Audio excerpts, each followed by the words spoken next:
Ladies and gentlemen, in one day, Champions Arena, a game that is being published on Gala Games, is going to be coming out. No, this video isn't sponsored, and yes, I took probably way too much time making this, but today I wanted to present to you something that I've been building for the Gala Games community, which, if you're going to be playing Champions Arena, I hope will be of great use. This is Classy Games, you know what to do, and let's get right into it. So, here it is. Champions Arena is coming out August 23rd at 8 p.m. Eastern Time. Mark that in your calendars because that is going to be the second that Champions Arena is going to be launching. And yes, it is going to be on PC, iOS, and Android. If you're asking me about Macs, I don't know if PC equals Mac, but I do know that PC equals PC. So let's go into the Champions Arena Hub. Now, this is a Google Sheet that I've been working on very extensively for quite some time now. It's got an introduction to the game. Champions Arena is a turn-based RPG that allows players to own playable champions in the game, upgrade those characters to be better and stronger, and compete for in-game and other rewards. So there you go. You've got a slight description of it. Here's an important thing. If you would like to actually use one of the features in our sheet, feel free to go ahead, make a copy. I won't, attack you for it. This is all for the community at the end of the day. So here's the index here. So the index has got quite a few sections. It's got the estate section, the arena section, the champion's abilities, the cash shop, the campaign, mayhem, tower of trials, all of those. A big credit to Scuzzy and Garrison for helping me make this prettier. I literally just info dumped everything and they just made it look presentable, which I think is awesome. So big shout out to them for helping me make this a reality. But here it is. Champions abilities is the first section that I would like to show you. So champions abilities, it goes pretty hard, okay? There's a lot to show you here. There are the primary abilities. There are 4 abilities on every single champion. You could see all the different abilities here. If you're wondering what the colors mean, every time there is a green color, that means it is a buff or it is a number. Those is kind of how the game ended up doing it, right? So if you see that, then you know. In this instance, it's like dealing 135% of your attack, so that's your attack stat. You take, this number here, which these are all base stats for level 1. Of course, do the math for your specific level. The secondary abilities would be something like, you see this brown here? Well, this brown is a status effect. So this is something that happens in the game, like a debuff. Maybe they break your defense so you take more damage than the next hit. That's a debuff. So that goes ahead and it's explained, and that as well is a buff. It goes both ways, right? In this instance, it's actually a buff. It goes ahead and grants your ally, because you're guarding an ally, right, a 70% defense buff. So that's kind of what this is. And that kind of goes for the rest of the guide. There are passives in this game. There are the regions, all of the stats. Perception is a pretty important stat for mayhem, which we're going to be getting into. There are conditions in the game, which conditions are very important to also know about. The sun, the star, the moon. Some characters, like for example, Alina here, is pretty normal in the sun, good on the star maps, star conditions, and then bad on moon. So you've got to make sure that you understand this, because even in arena, yeah, they've got conditions too. So that's something you do need to keep in mind. So we've got this for literally every character in the game. Every single character in the game. And no, yeah, I typed all this in. This took absolutely forever, but if you're looking for anything, Control F, look up Leopold, for example, and Leopold will show up with all of his stats, with everything that he's got, and that's that. We've also got this cool little sheet here, which is a debut. And here it is, the Champions Stats page. So you can actually go ahead and filter based on whatever you want.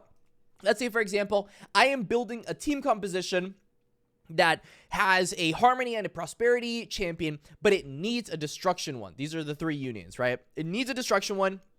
I need to find it. Well, I'll go onto my filter here, and I'll take off the Prosperity and the Harmonies, press OK, and there you go. All of the destruction heroes in the game, champions, will go ahead and be displayed. So if you're looking for a sheet that gives you the information that you need, easy, cake, that's it. You'd go ahead, you'd slap that on there, then you'll be like, okay, I think Violet looks pretty cool. She's got pretty decent stats. Let me go ahead and see what's happening. So I click on Violet, right?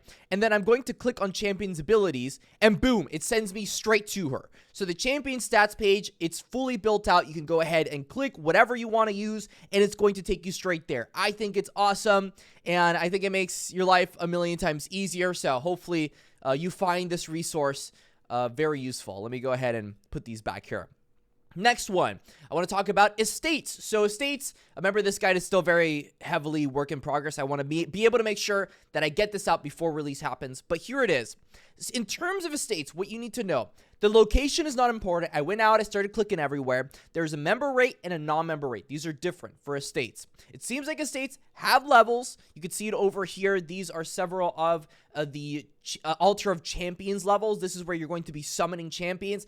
This was leaked over on Discord, so I went ahead, grabbed that screenshot for you all, but these are kind of the different levels, right? And this is interesting, right? Because you get increased champion drop rates from the champion's altar only for regular summoning. That's quite interesting in the specification there.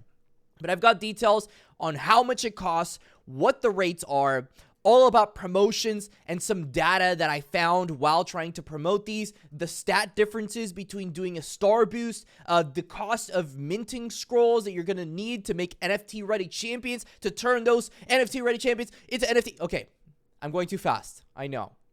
But all you need to know is all the information is here for you to see. Exchange, dismantle, reset, every single thing that I've found. The castles here are going to have the estates notice on it, the champion's altar fee rates, the primary state screens. You're going to see over here too at the trade market. Obviously, it's where you go to trade, right? But there is a 20% fee to list an item onto the marketplace and a 10% listing deposit. From what we've tested, I believe that the 10% listing deposit goes back to you after the sale is concluded. And if you cancel the sale, I'm pretty sure that you lose your listing deposit, but I'm not 100% sure. You can only purchase, though, with paid gems here, so do keep that in mind. We've got Nexus information, which is pretty much what you saw in the blog post, just talking about the incentives for the Nexus and what a Nexus is supposed to do, right? It's supposed to give you Gala. It's supposed to give you a share. There are Nexus upgrade costs, which get pretty expensive. Not too crazy, though, honestly. People are probably going to go ahead and upgrade these once their champions make sense to upgrade them, but there's the Nexus information there. In terms of Arena, we have made Arena look pretty. We did have the time to do this. I put a lot of information on Arena. In fact, we have this little chart for you to be able to decipher all of the information that we just gave you. It looks a little bit like the Gala burns chart, but I promise that if you go through this, you will learn. Mayhem. We've got not too much information on Mayhem, but I do know that something interesting was that, like, raids, you could go ahead and find champions. Now, I don't know if you can even find epics. I think we do have to take that out because I was testing it and there would be epic champions, but they're just 1 stars that are 4 star. That's all it is, right? They have the little epic color, but they're actually just 1 stars. We know that Mines Give You Lapis is going to be a very important resource in the game. There's going to be perception stats that you need to make sure you have enough for to get the exploration level requirements. There's raid stuff, requirements. Tower of Trials, we don't know too much at the moment because we didn't have too much time to test it during this playtest. But we do know that this is going to have 50 floors. It might reset once every month, I believe.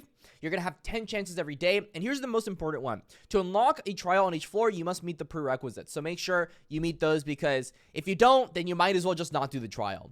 We've got the campaign, which we don't have too much information, but we do have one thing that I do want to stress here, which is it's extremely important to create a team with all 3 unions. Not doing so is very bad, right? Very, very bad. You want to be able to use cards from all unions. We've got where to find each item. Of course, this is incomplete still. This is kind of what we've found in terms of where to find each item. So hopefully it helps you when you're actually in the game to be able to find these resources to upgrade your champions. We've got the cash shop, which is important for people that are trying to spend in the game. I have made a personal tier list of the best value items. I think the battle pass is going to be great. I'm pretty sure the monthly subscriptions are also great in terms of gem value.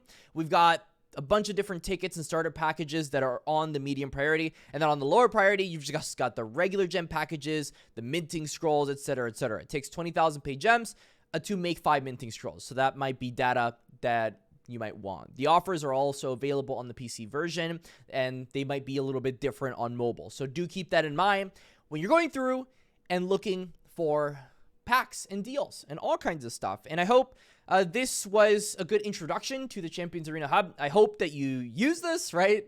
I hope that you guys enjoy it and that all the effort we put in was just one step for the Gala Games community to be able to slay it on Champions Arena that's coming out tomorrow. So let me know your thoughts in the comments section. I will leave a link to this Champions Arena Hub in the description as well as in the pinned comment below so you can access it. Hope you enjoy it. Till next time, stay classy, and that's all.